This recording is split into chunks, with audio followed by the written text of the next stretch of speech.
Hi, welcome to our Exegetical Tasks video number 3. In this video we're going to go over Exegetical Task number 3 from your paper file that has all the exegetical tasks in it. Turn in your document to the place where Task 3 begins and follow along in here as we talk through the task and the examples at the end.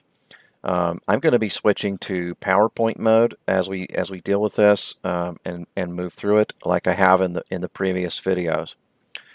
Task three's purpose is to confirm the boundaries of your passage. For example, you have worked through the whole book and decided where the paragraphs begin and end. However, you might be uncertain as to whether or not you're starting in the middle of a paragraph or ending somehow in the middle of a paragraph, and you want to at least have that ironed out. All right, so confirming the boundaries of the passage, the first thing that you're going to do is to check and see how the Greek New Testament paragraphs your verses. You have a Greek New Testament as one of your required texts. Look and see if it starts or ends where your passage starts or ends. In the Greek New Testament, these paragraph divisions tend to be rather large, a little bit too large for us to deal with in a course like this. So at least make sure that where yours starts or ends, not both, line up with one of the starts or ends in the Greek New Testament. In other words, you don't want to see some major break between the Greek New Testament sections right in the middle of your selected paragraph. That indicates that you have a problem that you need to resolve, and you'll have to shift your verses up or down to match that break. All right. You also can look at some photocopies of other GNTs. I can supply those to see if they're a little bit different than the Greek New Testament you have, but the one you have should be sufficient. The next thing you're going to do is make copies. Photocopies are fine of 5 English translate or PDF files of 5 English translations of your paragraph. You can use the one you use to create the paragraphination, like the NIV, but the other 4 need to be different types of translation. What I want you to do is use 2 literal types of translation, formal equivalencies, and maybe 2 functional equivalencies and 1 free. So the NIV, if you're using it, counts as one of the 2 functional equivalencies, the dynamic equivalents. The free would be something like the Message or Living Bible. Definitely pick up one of those or something like that to compare with, because they tend to divide things on the needs of English rather than the needs of Greek. So that can be helpful to you to at least discuss. All right, here's some examples of what I'm categorizing as literal or formal equivalents: RSV, NASB, HCSB, ESV, and NET. Some dynamic equivalents include, or functional equivalents include, NIV, NLT, TEV, and NEB.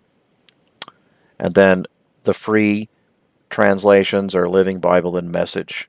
There might be a third one that you can add to that, but those are the more popular ones. And by Living Bible, that's not the New Living Bible, that's the original Living Bible that Ken Taylor worked on. All right, notice the differences between the translations and yours and the similarities.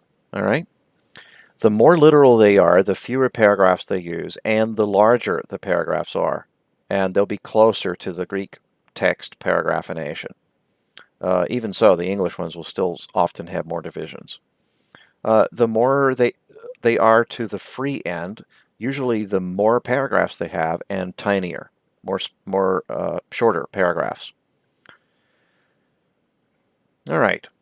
It's important to determine that you have a whole paragraph and not a section that begins in the middle of a paragraph or somewhere, like, because it's very awkward to describe how your selection follows the previous material when it's really part of the previous material. You may need to make some adjustments on which verses are included in your paragraph, and we can help you with that if you're stuck. But I do want you to go through the steps of this process and write up how things are similar and different in what you're viewing. Make any changes that you need to in your outline that you develop from step 2 at this time. This is where you go back and edit your previous steps. So if you do make an adjustment here on some new evidence, something new you're aware of, go back and fix the earlier steps, because you're going to need those corrected before you end the class. All right.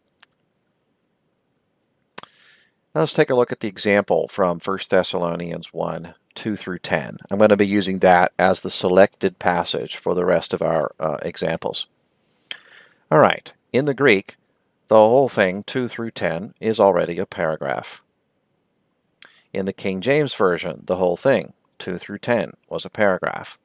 The RSV did the same thing. The NRSV did the same thing.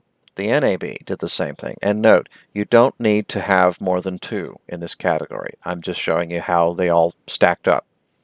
All right, the TEV and the NEB, the Jerusalem Bible, the TEV was similar to the ones above.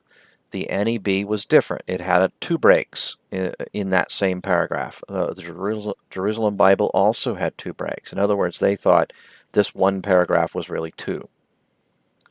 The NIV did the same. The only difference between NEB and Jerusalem Bible and NIV is they broke it at a different spot.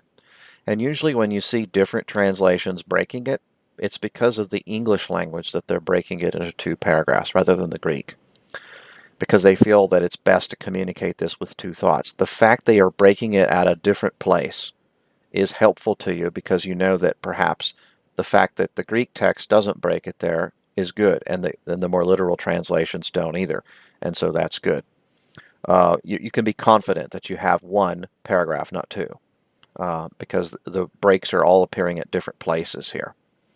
When we look at the New Living Translation, which is still a Tier 2 translation from above, it's breaking it into 3 segments.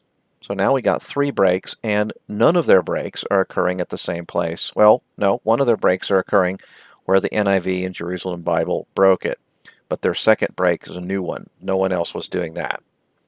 The Living Bible has something similar for the first break to about 4 other translations, but the second break is unique to them. And so I didn't put the message up here, and New Living really goes with the middle group rather than the bottom group. So when we're looking at these, you can see that you can have a high degree of confidence in the fact that you've got 1 paragraph if you choose 2 through 10. If you were choosing something like 6 to 10, you only have 1 version that is paragraphing where you paragraphed it.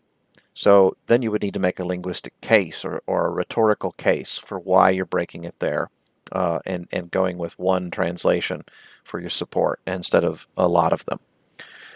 Since you have some literals and some dynamic equivalencies doing the same thing, at least 1 dynamic equivalent did what the others did. The TEV did the same as the 4 above.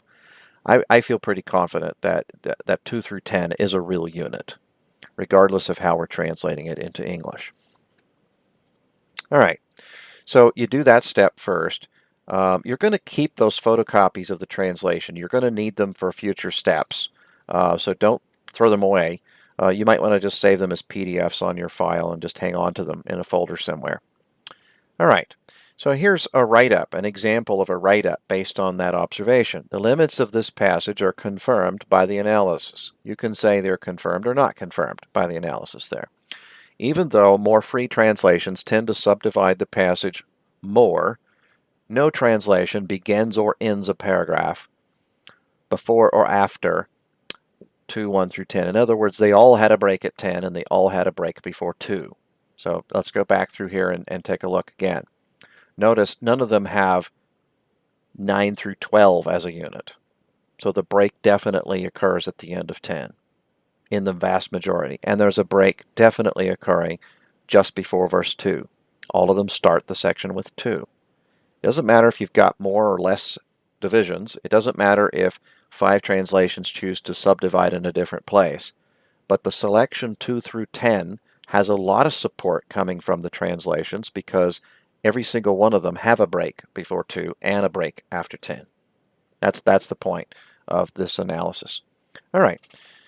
In other words, verse 2 and verse 10 are always seen as a paragraph beginning and an end in each translation. Now, we're going to stop this one right here. I don't want to jump into 4. I'd like to pause things between steps so that we can break the videos. Let me God's blessing upon you as you work on this step, and I look forward to seeing what each of you come up with for your paragraph analysis. The write-ups that you do need to be submitted as an assignment. They do not need to be highly polished. You're going to be tweaking them as we move along, as new evidence comes up. But these are working documents towards your final project. Thank you, and God bless.